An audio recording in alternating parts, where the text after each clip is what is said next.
is Diary of a Poet, and Diary of a Poet is a Wolverhampton-based spoken word artist. And Diary of a Poet told us that her pieces are written like an extract from her own personal diary, presented to us in poetic form.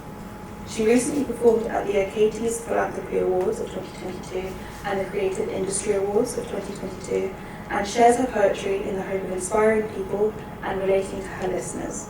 She says, "I am encouraged by seeing others express themselves using the art of words." And when asked what philosophy do you live by, Diary of a Poet responded, "As a man thinks in his heart, so is he, because thoughts become words and words become actions." So with that, please welcome Diary of a Poet. So we just have a couple of questions for you for us. So what is the story behind your name? What is the story behind Diary of a Poet? As you mentioned, it is literally everything I perform is like an extract from my diary. So I am the walking diary pages of what I write. Yeah, it's okay. Thank you. And so what is it about that inspires you? What kind of that you experience inspires you? Just everyday life really, whether it's my own life or things I see other people going through, things I watch, music I listen to, anything and everything is inspiring to me. Thank you very much. And can I ask, do you feel the best bit for you about being a performer, about being a spoken word artist? Is it the writing? I think the best thing for me is relating to people, specifically when it's pieces around like mental health or something that might be difficult to share. And I find that by sharing that, it opens conversation with people and it creates a space for people to express their feelings as well. So I think it's really important to be able to have those difficult conversations through poetry. That's really interesting. Thank you very much. And my final question today is, what is the best piece of advice that you've received that has informed your craft? To just not be scared, to write about literally anything you want to write about, especially those difficult topics. And you don't always have to share it, but I think just getting it out, and whether it's putting it on paper or just speaking it out, sort of offloading those feelings, was the best advice I got. Perfect. Thank you very much. And so, without further ado, please take it away.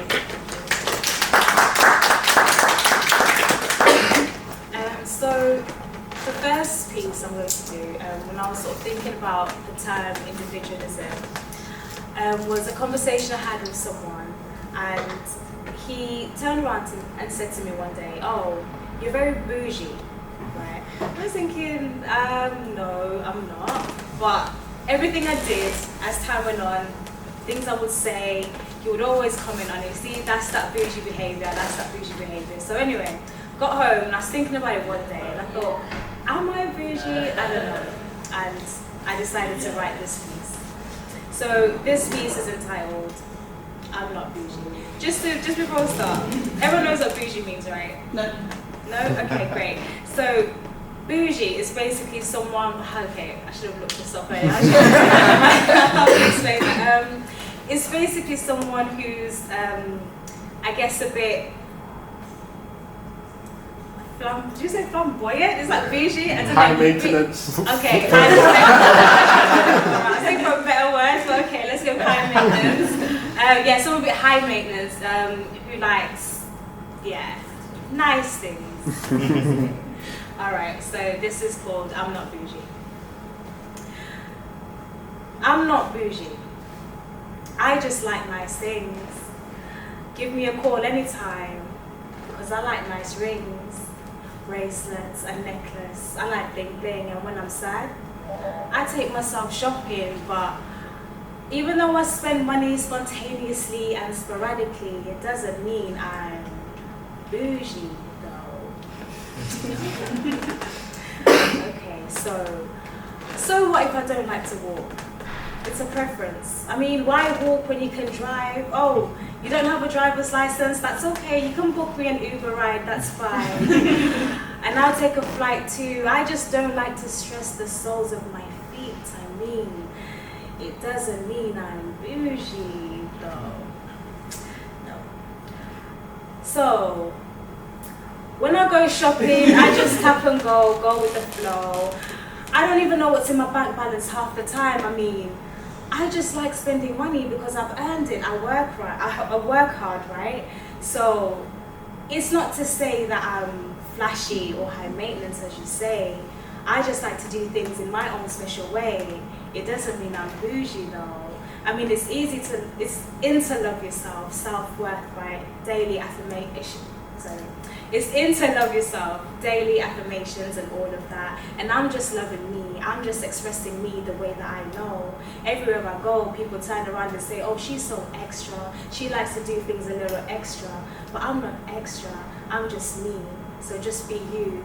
Do what you want to do. Have your hair the way you want to have it. Wear the clothes you want to wear. And just remember, no matter what people say, just turn around and say to them, it's okay. Because I'm not bougie though. Thank you. So, I'm going to put my props away in my Mary Poppins pockets. So, I was thinking about the word collectivism and thinking, what can I share about this topic? And I thought about a time when I was in high school. I was born in Zimbabwe and I came to the UK in 2002. And when I came, it was the first time, age 9, that I realised I was different. I didn't know I was different before until I started high school. I went to a predominantly black school, but even as a black person, I was very different. I want to explain a bigger piece. This piece is entitled Roots.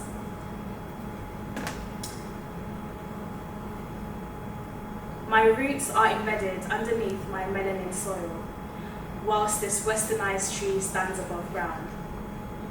My roots are embedded underneath my melanin soil, whilst the westernized tree stands above ground. I remember it well. Year 7, Miss Adams' class. And it was time to do the register. Amy Fields? Yes. Elaine Graham's? Yes. I noticed the alphabetical order. And as a little 12-year-old girl, I started to think, why am I feeling these feelings of anxiety knowing that I don't have an English name? And then she said my first name, Chantal, and then paused, long enough for it to be noticed. And then I started to feel uneasy as she started stumbling and fumbling on syllables, and she started stuttering, and I didn't even hear what she said in the end, but I just raised my hand and said, here. And it was in that moment I realized I was different. See, it wasn't cool to be African back then. We didn't have Burna Boy and Wizkid. There was no Afro beats, no Afro swing. Being African meant that you had ashy skin. It meant that you had AIDS. It meant that your mom had AIDS. It meant that you were cousins with those children on the TV adverts with flies on their face, because that's what people thought African was. And so I hated being African. With everything I had, I just hated being African. And so I would pretend. I lived my life in pretense, and I made up Tracy Beaker stories of how I lived in America and I had cousins and uncles in Australia and anything I could think of to just disassociate myself from being African. But we didn't know then what we know today, so let's fast forward to present day. It took a long time to appreciate my culture and rewrite the narrative in my mind.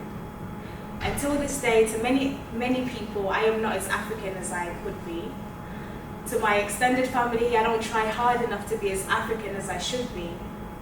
But I'm just glad that I have reached a point in my life where if I could choose to be any nationality in this world, it is African that I would be.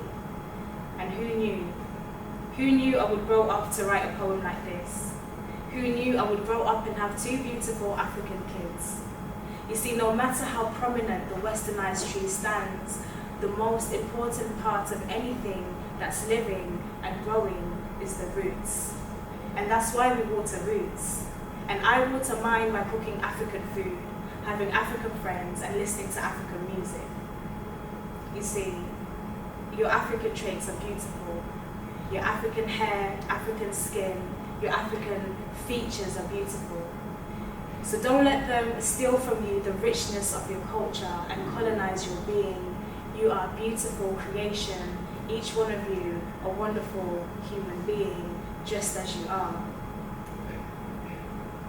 Africans versus Jamaicans, they try to put us at war, but we are all black, and that's the real war that we're fighting for.